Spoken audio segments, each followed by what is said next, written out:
सुकूने नक्श के दौरे जुनू मजमू सजा दीजिए। क्या बात है, आया मजा? ये है इनके लेवल या मुकर्रर मुकर्रर। और अभी अगली पंक्ति आती है, सुनना कि सुकूने नक्श के दौरे जुनू मजमू सजा दीजिए, हसीने ताख के मौजू अजी अलवर रजा दीजिए।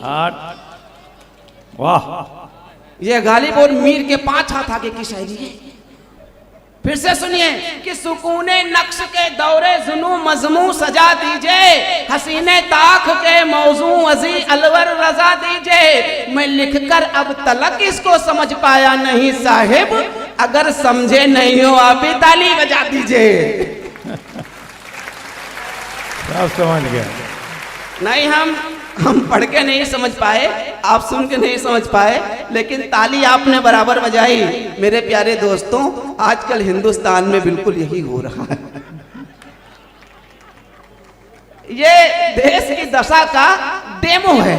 आपके सब अंतर मंतक पंक्तियां पहुंची होंगी। अच्छा साहब, लखनऊ के श्रोता हैं, आपने कितना शानदार लखनऊ के बारे में शेर पढ़ा आदरणीय अखिलेश मिश्रा जी ने।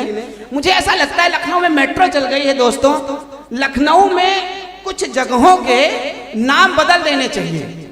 नाम बड़े खराब से लगते हैं। मेट्रो चल गई, हम लोग आधुनिक होते जा रहे हैं, इतने सारे फ्लैट बन गए गोमती नगर में, तो अब थोड़े से नाम बदलने चाहिए। जैसे टेढ़ी पुलिया, खराब सा लगता है, टेढ़ी मेढ़ी से कौन सी।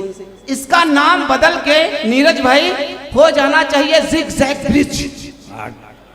कितना अच्छा लगेगा। अच्छा, दूसरा है मुंशी पुलिया। कितना मुंशी पहले फिल्मों में दिखाए जाते थे, कितना शोषण करते थे वो। मुंशी अच्छा नहीं लगता है। अगर मुंशी पुलिया का नाम बदल के हो जाए द चार्टर्ड ब्रिज, कितना बढ़िया हो जाए। अच्छा, एक और जगह है बंदरिया बाग ना, वहां कोई बंदरिया नहीं रहती, नाम है बंदरिया बाग। इसका नाम बदल देना चाहिए। इसका नाम होना चाहिए the garden of female monkey, है ना।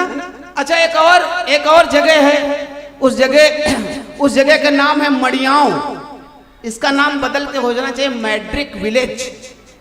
एक और जगह है बक्सी का तालाब, इसका नाम बदल के हो जाना चाहिए द बॉक्सिकन पाउंड। एक और जगह है पुरनिया, इसका नाम बदल के होना चाहिए ओल्ड जर्सी, ओल्डेनिया। और सबसे बढ़िया नाम मैं बता रहा हूं, एक जगह है चौपटिया।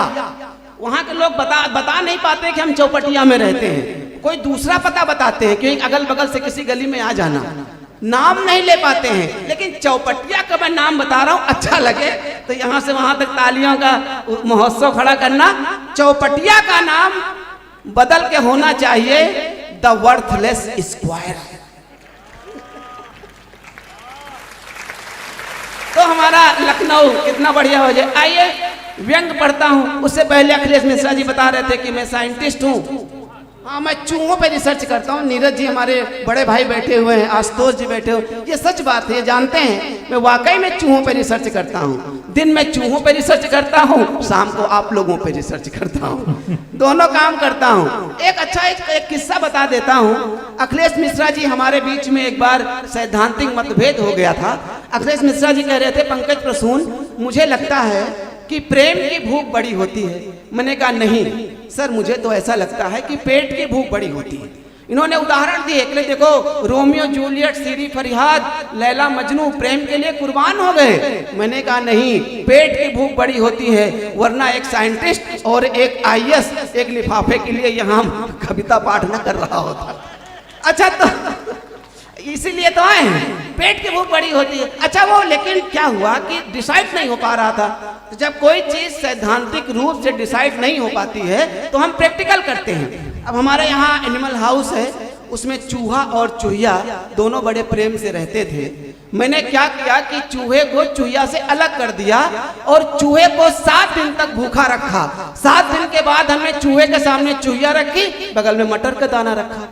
हमने कहा अगर पेट की भूख बड़ी होगी तो मटर के दाने की तरफ जाएगा, प्रेम की भूख बड़ी होगी तो चूहिया की तरफ जाएगा। लेकिन उसने चूहिया को देखा, मटर के दाने को देखा, फिर चूहिया को देखा कि कर्तव्य विमूढ़ की स्थिति में वापस अपने पिंजड़े में चला जाए। हमने उसको 7 दिन तक और भूखा रखा। अब कि हमने चूहे के सामने चूहिया रखी, बगल में गेहूं का दाना रखा, उसने गेहूं के दाने को देखा, चूहिया को देखा, फिर अपने पिंजड़े में चला गया। हमने 7 दिन और भूखा रखा, मार डाला साले को भूख से। हमने 7 दिन उसको और भूखा रखा। 7 दिन के बाद हमने फिर चूहे के सामने चूहिया रखी, बगल में चने का दाना रखा, उसने चने के दाने को खा लिया। मैंने कहा देखिए अखिलेश मिश्रा जी, सिद्ध हो गया ना कि पेट की भूख प्रेम की भूख से ज्यादा बड़ी होती है। लेकिन हम उत्साह का शिकार हो गए। हमने रिसर्च पेपर लिखा और इंटरनेशनल जर्नल में भेज दिया छपने के लिए। वहां के एडिटर का बड़ा जबरदस्त कमेंट आया। वो कमेंट अच्छा लगे तो तालियों का महोत्सव खड़ा करना। उसने लिखा, प्रसून जी एक्सपेरिमेंट तो बहुत अच्छा है, लेकिन जिस तरह से आपने ये दाने बदले हैं, अगर उस तरह से चूहिया बदलते।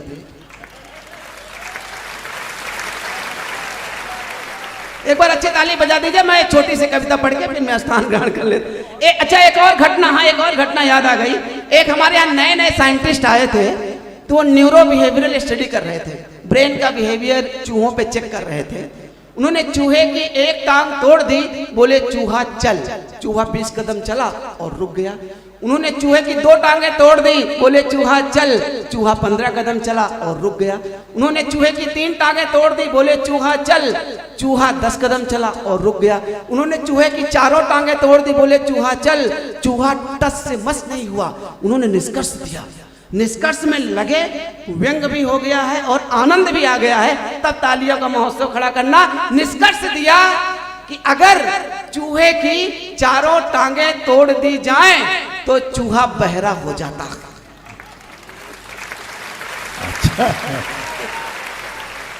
ठीक है ना? बहुत नंबर दे। एक कविता सुन लीजिए। आप सब प्राइम टाइम देखते होंगे, वहां से एक व्यंग निकालने की कोशिश की है। सुन लीजिएगा कि मैं ये देखकर चौंक रहा था, मैं ये देखकर चौंक रहा था, एक कुत्ता मेरी गली में लगातार 7 दिनों से भौंक रहा था। मैंने कुत्ते से पूछा, क्यों भौंक रहे हो, क्या चुनाव आ गया है? कुत्ता बोला, देश की दुर्दशा देख के मुझे ताव आ गया है, मैं भौंकने का विश्व रिकॉर्ड बनाना चाहता हूं, तरीका बताइए। मैं बोला कि गिनीज बुक के दफ्तर जाइए। कुत्ता गिनीज बुक के दफ्तर गया, संपादक से बोला, मैंने लगातार 7 दिन तक भौंका है, मेरे नाम विश्व रिकॉर्ड दर्ज करो। संपादक ने गिनीज बुक का पन्ना खोला और कुत्ते की ओर अधीरता भरी दृष्टि डालते हुए बोला, कुत्ते, माना कि भौंकना तेरा फर्ज है। अगली पंक्ति पर व्यंग अच्छा हो जाए तो आशीर्वाद देना। बोला, कुत्ते, माना कि भौंकना तेरा फर्ज है, पर माफ करना, आजकल ये रिकॉर्ड किसी न्यूज एंकर के नाम दर्ज है। बहुत बहुत धन्यवाद। मेरे ख्याल से मेरा समय पूरा हो गया है। 2 लाइन पढ़ देता हूँ स्थान। मैं फन लाइनर एक कॉलम लिखता हूँ, दैनिक भास्कर में नियमित प्रकाशित होता है। कुछ 2-4 फन लाइनर पढ़ के स्थान ग्रहण कर लेता हूँ कि एक आदमी एक औरत के पीछे हाथ धो के पड़ गया। देखिए एक लाइन में कैसे व्यंग होता है। एक आदमी एक औरत के पीछे हाथ धो के पड़ गया, फिर औरत को मुंह धोकर दिखाना पड़ा, तब जाके मामला शांत हुआ।